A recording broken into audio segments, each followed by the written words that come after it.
जब हम भगवान देवादिदेव महादेव को जल चढ़ाने के लिए जाते हैं, भगवान शंकर के मंदिर में पहुंचते हैं, शंकर भगवान को जब एक लोटा जल चढ़ाने के लिए उनके करीब में पहुंचते हैं, और जब हम दिल से उसको पुकारते हुए, भले हम कुछ ना कहें, कुछ भी ना बोलें, हम अपने मुख से एक शब्द भी ना बोलें, तो भी तब हम भगवान शंकर को श्री शिवाय नमस्तुभ्यम कहते हुए जब जल समर्पित करते हैं, तो भोले बाबा समझ जाते हैं, मेरे शंकर समझ जाते हैं कि ये क्यों मेरे दरवाजे पर जल चढ़ाने को आया है, ये क्यों पहुंचा है मेरे पास में, ये क्यों आया है, इसको क्या चाहिए,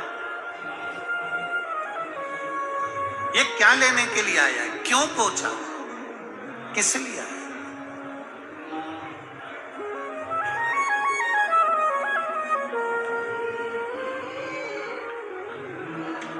शंकर उस दशा को जान जाते हैं कि इसको क्या चाहिए, क्या लेने के लिए आया। रोज शंकर के मंदिर में प्रतिदिन जाने वाले को, और एक और चीज अपने स्मरण में रहे, अगर शिव के मंदिर नहीं जा सकते तो अपने घर में जो शिवलिंग है उस पर जल चढ़ाओ।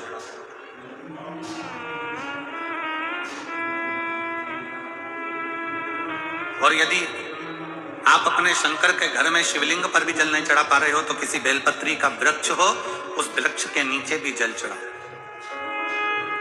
और कभी मौका मिल जाए, कभी भगवान शंकर की बड़ी करुणा हो जाए, भगवान शंकर की बड़ी उदारता हो जाए, भगवान शंकर की बड़ी कृपा हो जाए, बड़ी कृपा हो जाए, भगवान शंकर जिस दिन तुम्हारे ऊपर बड़ी कृपा कर दे, किसी सोमवार को 3 नियम बना लो।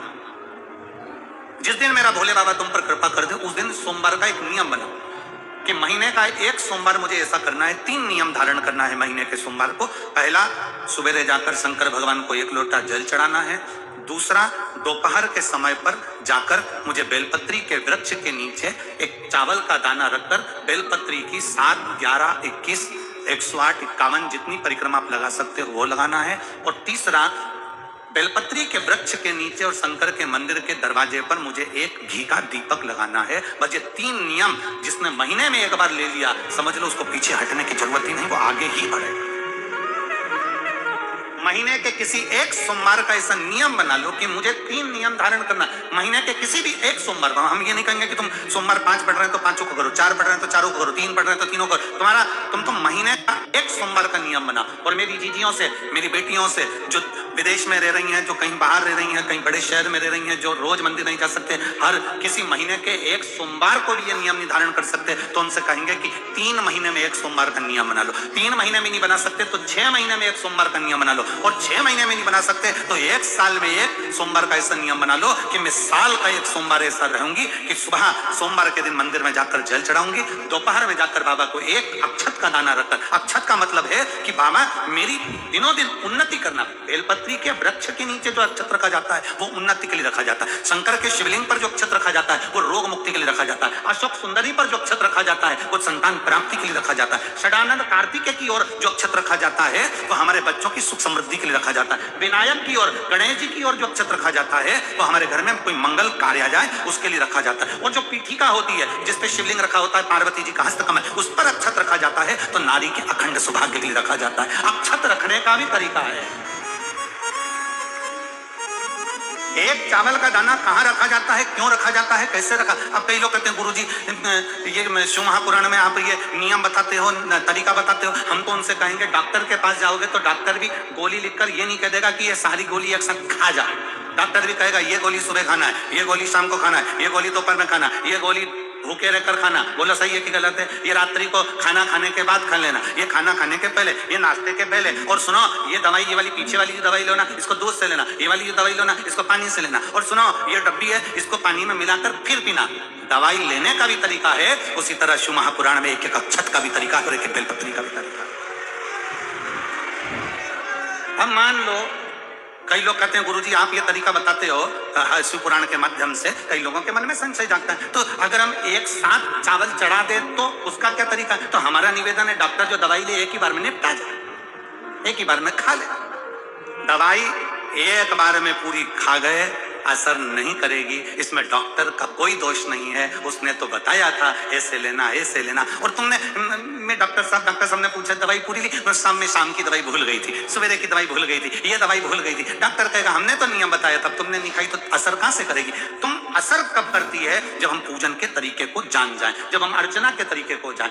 आप साल भर का एक सोमवार निकाल लो, 6 महीने का एक सोमवार निकाल लो, 3 महीने का एक सोमवार निकाल लो, महीने का एक सोमवार निकाल लो, अपने से दिल में बन जाए तो एक सोमवार ऐसा निकालो जिसके 3 नियम धारण हो। पहला, उसी सोमवार जिसको कर रहे हो उस दिन सुबह जल चढ़ाना।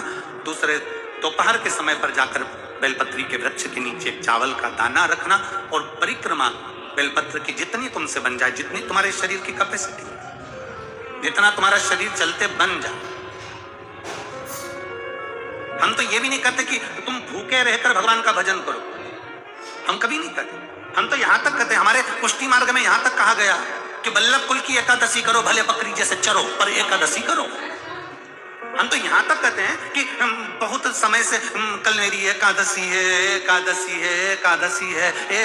है, पूरे घर को हिलाकर रख दिया, एकादशी है। बहु टेंशन में, बेटा डिप्रेशन में, पति पपीता ला के, सेव फल ला के, मूंगफली का दाना ला के, काजू कतली ला के, सेव फल ला के, और सारा सामान, साबुदाना और खिचड़ी और ना चिप्स ना जाने क्या क्या ला के, बेचारा पति एकादशी आती है वो नौमी से चिंता में पड़ जाता है। हम तो ये भी नहीं कहते कि तुम व्रत बहुत भारी करो, तुम व्रत उपवास भी बहुत टेंशन वाला करो, ना।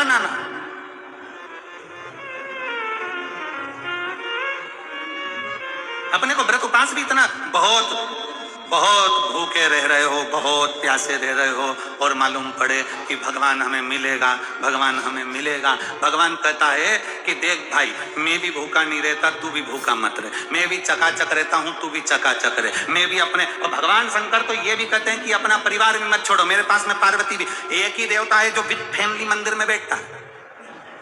शंकर जी है तो पार्वती, गणेश जी हैं तो कार्तिकेय जी हैं तो नंदी है, सब मंदिर के अंदर चाहिए। शंकर भगवान अपने पूरे परिवार के साथ। शंकर जी तो ये कहते हैं अकेले तुम क्यों रहते हो? शिव जी की एक बात अपने ध्यान में रखना, कितनी सुंदर बात है शंकर भगवान की, बहुत ध्यान में रखिएगा। भगवान नारायण ने भगवान शंकर का भोजन रखा, विथ फैमिली आए। ब्रह्मा जी ने रखा, आए। इंद्र ने रखा, आए। एक दिन कुबेर को अहंकार आ गया, और कुबेर ने मन में सोचा कि मेरे पास में इतना वैभव है, इतना धन है,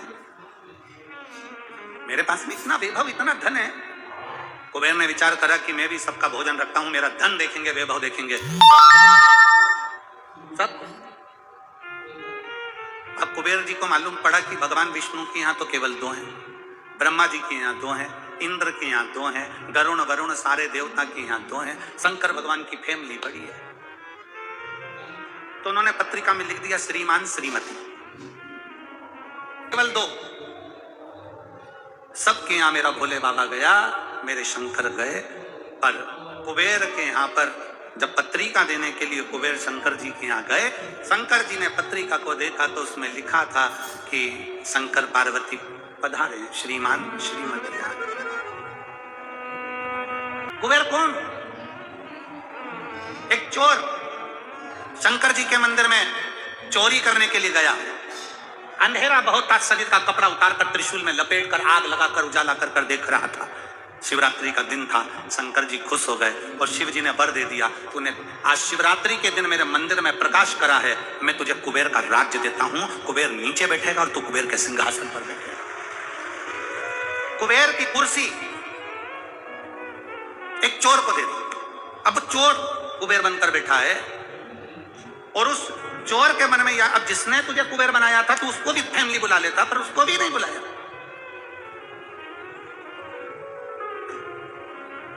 नहीं। और पत्रिका देने के लिए कुबेर के पास कुबेर पहुंचे शंकर जी के पास। भोलेनाथ जी ने जो पत्रिका देखी, पत्रिका देखते से शंकर जी ने कह दिया, देखो कुबेर, हम तो किसी आयोजन में जाते नहीं हैं, 2 जनी का भोजन है, हमारे घर में 2 बेटे हैं। हमारा बड़ा बेटा कार्तिक 1 जनी का ही भोजन करता है और हमारा दूसरा बेटा